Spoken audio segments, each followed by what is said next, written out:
जय महाराष्ट्र मित्रांनो, आज आपल्याकडं जालू गाडी आलेली आहे। तिचा प्रॉब्लेम असा आहे की तिचे टायर वेअर आउट होतात आणि टायरची जी जास्त प्रमाणात होते नवीन टाकल्यानंतर पण। तर पाहूयात तिचा प्रॉब्लेम काय आहे ते। चला पाहू। गाडी आहे आपल्याकडे आलेली आहे। तिचा प्रॉब्लेम असा आहे, हा टायर तिचा वेअर आउट होतो नवीन टाकल्यानंतर पण टायर एक साईडला त्याची टायरची झीज होते। हा बघा, इकडे पण पाहू शकता, इकडे नवीन आहे आणि इकडे पूर्ण त्याची झीज झालेली आहे, पूर्ण त्याची आउट झालेली आहे, वेअर आउट होतो। त्याचा प्रॉब्लेम असा आहे की प्रॉब्लेम तिच्या सस्पेन्शनमध्ये आहे। सस्पेन्शन पूर्ण त्याचा वीक झालेला आहे, हा बघा।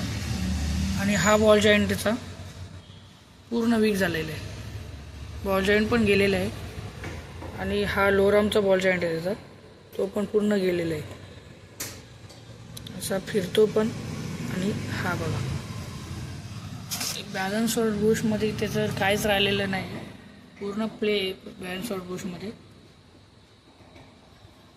आणि शॉक अब्झॉर्बरचे त्याचे बुश कट झालेले आहेत पूर्ण। शॉक अब्झॉर्बरचे बुश कधी कट होतात, जेव्हा तो शॉक अब्झॉर्बर वीक होतो, वीक झाल्यानंतर त्याचे बूट कट होत जातात, पूर्ण कट झालेले आहे।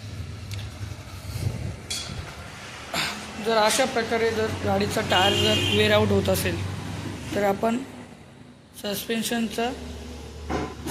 चेक करून घ्यायला पाहिजे। सस्पेन्शनमध्ये काही प्रॉब्लेम असेल तर अशा प्रकारे गाडीचा टायर वेअर आउट होऊ शकतो।